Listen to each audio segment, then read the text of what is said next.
Hoje vamos ver a utilização do Inkscape para a criação de peças gráficas para impresso ou também para vídeo, animação.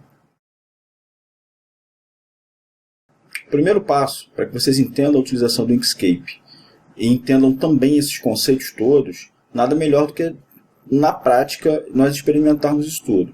Então, eu vou começar configurando o documento. Eu vou colocar ele do tamanho de um flyer, por exemplo, um flyer do tamanho A5. Para que vocês entendam melhor, o A4 é como se fossem duas páginas A5, uma ao lado da outra, e esse é o tamanho de um A4. Um A6, por exemplo, seria a divisão do A5 em duas partes, em duas metades, e nós teríamos um A6, e por aí vai. Então, eu vou colocar o tamanho A5, é o que está feito aqui. O Inkscape tem uma propriedade interessante, que é, na medida que nós selecionamos o tamanho, ele automaticamente já mostra na tela de preview de trabalho. Então, selecionei o A5, vou fechar as propriedades da página, vou utilizar o zoom para aumentarmos aqui o tamanho da página, para visualização. Eu venho nesse ícone da lupazinho. Aqui em cima, como vocês notaram, as ferramentas mudam de acordo com a ferramenta selecionada, ou seja, as propriedades de cada ferramenta selecionada é mostrado aqui em cima. Então venho na ferramenta zoom, posso marcar uma área para dar o zoom, ou posso também selecionar a opção de centralizar, ou seja, colocar o zoom nas dimensões do meu documento. Posso também utilizar o mais e menos para diminuir e aumentar o zoom da minha página, mas isso com a ferramenta zoom selecionada. Bem, próximo passo para que a gente entenda o uso do Inkscape na produção gráfica, na criação gráfica, é a gente estabelecer algumas guias. Eu gosto de usar muito a regra dos terços e, obviamente, a proporção áurea. Mas como isso é um assunto teórico muito extenso, eu não vou estender muito. O que eu vou fazer aqui para vocês é mostrar como é que nós criamos essas guias no Inkscape para facilitar a nossa criação. Bem, se eu vier em extensões, renderizar e ir na opção de criador de guias, ele me abre uma janela e aqui eu tenho proporção dourada, ou proporção áurea, como é chamada, ou regra dos terços. A proporção dourada ou proporção áurea é uma teoria que ela vale e consome um tempo muito importante.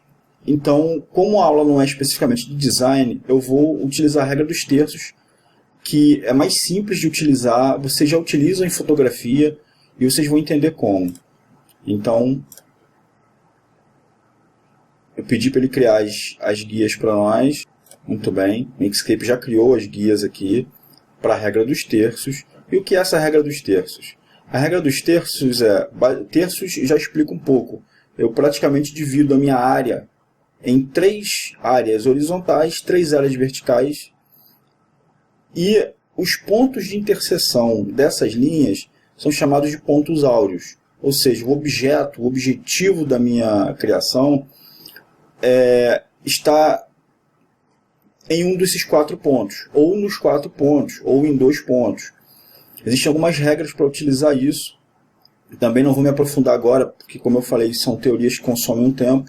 Mas nós vamos ver a utilização da regra dos terços e dessas guias para um layout bem simples, que, aliás, é um dos princípios que eu gosto de falar e passar sempre. Ou seja, na dúvida ou na pressa, o mais simples sempre vai resolver. Ele sempre vai ser a solução mais rápida e a solução que melhor vai atender qualquer um. Bem, criei as guias. Como vocês notam, o Inkscape ele também tem uma área de camadas. Ou seja, eu posso ter várias camadas de imagens para que eu possa trabalhar. Vocês já vão entender isso. Nessa camada 1 aqui, por exemplo, eu clicando 2 vezes sobre ela, eu renomeio e vou colocar o nome de paleta. Pressionando Enter, ele escreve o nome, mantém o nome da camada. Essa é a camada onde eu vou criar uma paleta de cores. A partir de quê? A partir do logotipo do Arroios, por exemplo. Então eu venho em Arquivo, Importar. Eu vou importar o logo Arroios. Importei. Outra questão importante é redimensionar um objeto. Bom, primeiro eu vou no Zoom. Vou diminuir a minha visualização para poder ver o objeto inteiro. Venho na seta de seleção. Se eu pressionar a tecla Ctrl e Shift ao mesmo tempo e selecionar uma dessas alças diagonais, eu proporcionalmente diminuo ou aumento um objeto.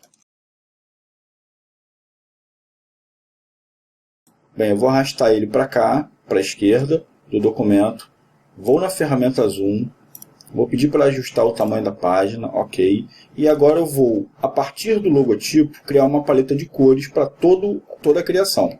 Bem, para isso eu vou criar pequenos quadrados com a ferramenta de criação de retângulo. Mais uma vez, se eu pressionar a tecla Ctrl e Shift ao mesmo tempo e começar a criar, ele me gera um quadrado. Se eu não pressionar Ctrl e Shift na criação, ele vai me criar um retângulo. Então, primeiro passo, eu criei o primeiro quadrado, eu vou duplicar com Ctrl D. Agora, segurando a tecla Shift e a seta do teclado da direita, eu vou arrastar para o lado, né? Ctrl D de novo para duplicar. Agora eu vou fazer isso selecionando todos os três quadrados, Ctrl D, e vou com Shift e seta para baixo, criar mais quadrados. Mais uma vez, Ctrl D, seguro o Shift e seta para baixo do teclado. Bom, eu fiz aqui uma matriz de quadradinhos, né? Nós temos aqui 9 quadrados. E agora eu vou capturar do logotipo as cores da minha paleta de cores. Eu seleciono o primeiro quadrado, venho nessa seta à esquerda da minha barra de ferramentas, vou em conta-gotas, seleciono a primeira cor, volto na seta de seleção, seleciono o segundo quadrado, volto no conta-gotas e seleciono uma segunda cor. E assim eu vou selecionando todas as cores possíveis do logotipo para que eu possa utilizar na minha criação.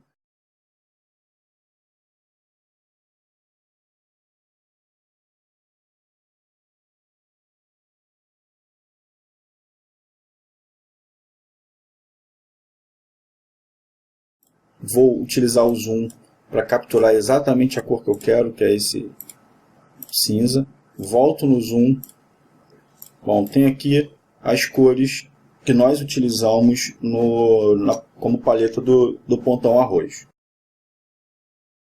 Eu agora tenho na camada paleta, uma paleta de cores, que eu vou utilizar para praticamente todas as cores que eu for utilizar na nossa criação.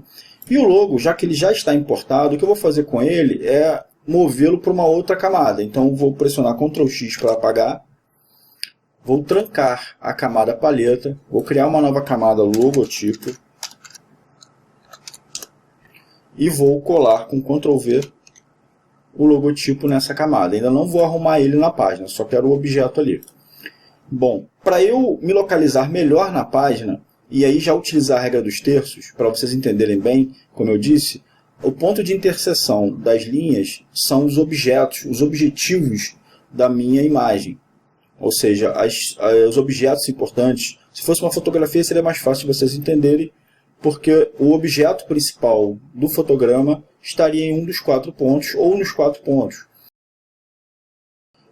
Como eu tenho 3 áreas sempre horizontais e verticais, eu posso utilizar essas áreas ou a maior quantidade dessas áreas para determinar a importância ou não dessa área. Para isso, para vocês entenderem melhor, eu vou criar uma nova camada e vou escrever rodapé.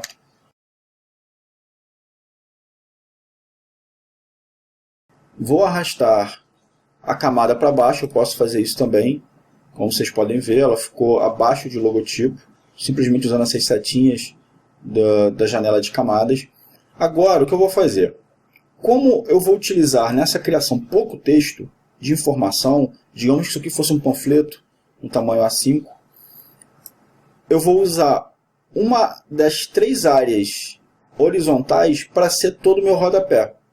Bom, eu criei com um retângulo, como vocês podem ver, a ferramenta de retângulo. Eu criei a área, ele automaticamente alinhou para mim, porque a ferramenta de alinhamento está marcada e ele tenta alinhar os objetos às guias.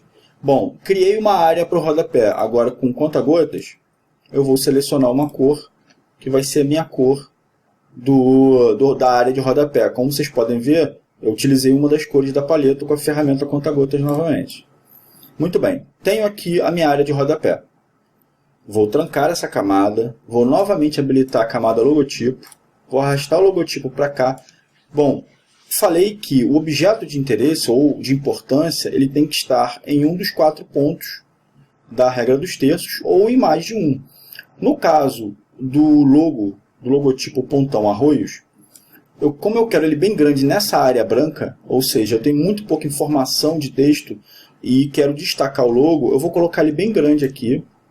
Aí já vem uma outra regra de design, que é de proporção de importância. Eu vou esconder as guias para vocês visualizarem melhor o documento, ok?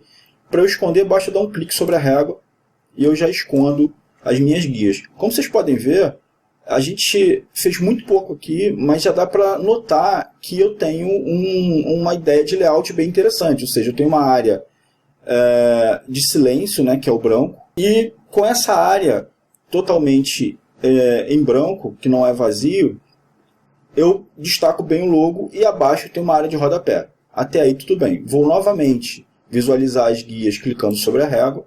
Já tenho as guias aqui. Como vocês podem notar, o logotipo está exatamente em cima de 2 pontos.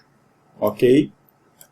Eu tenho que ficar atento também à distância. Isso é uma questão importante no design, da distância das minhas bordas para as bordas laterais, superior e inferior do outro objeto. Ou seja, se eu tentar proporcionalmente deixar as mesmas distâncias, eu vou ter uma harmonia visual melhor. Então aqui eu vou chegar um pouco mais para cima com a própria setinha do teclado, só para poder ter uma distância próxima entre começo do documento e a minha área de rodapé. Ok? E eu tenho praticamente aqui a mesma distância ou bem próxima de um lado ao outro. Nós não vamos ver agora nesse tutorial as ferramentas de alinhamento, porque eu não quero passar muitos conceitos de uma vez para vocês.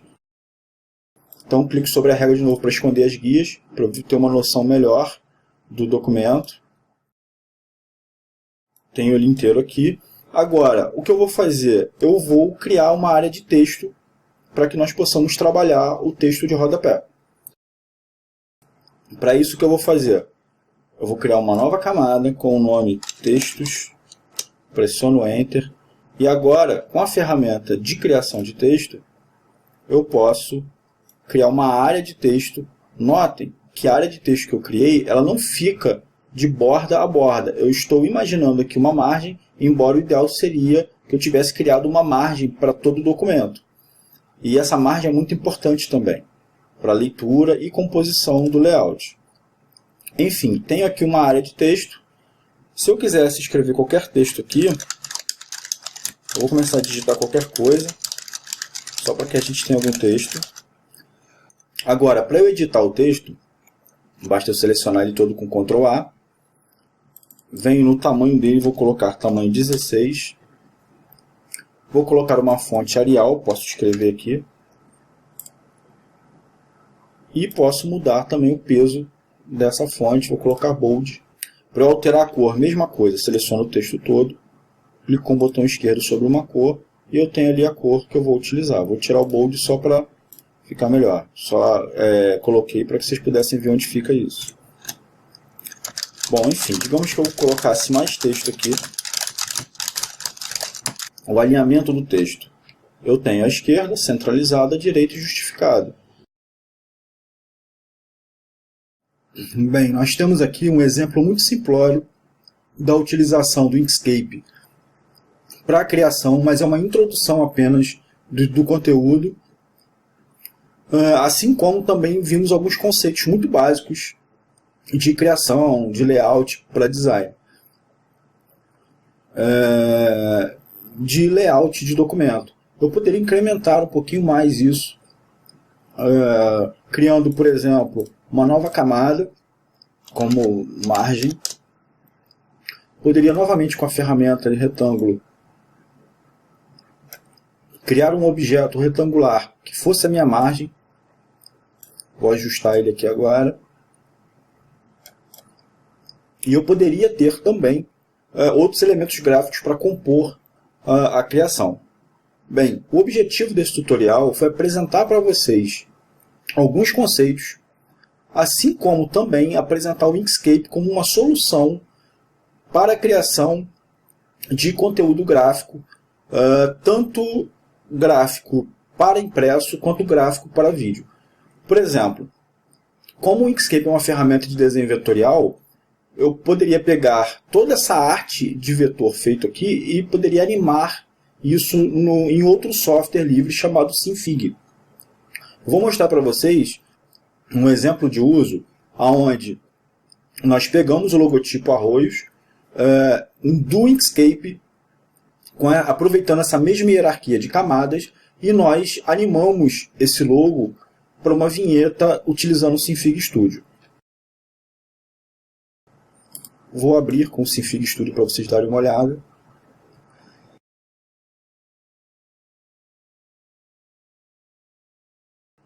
Esse não é o nosso objeto do tutorial de hoje.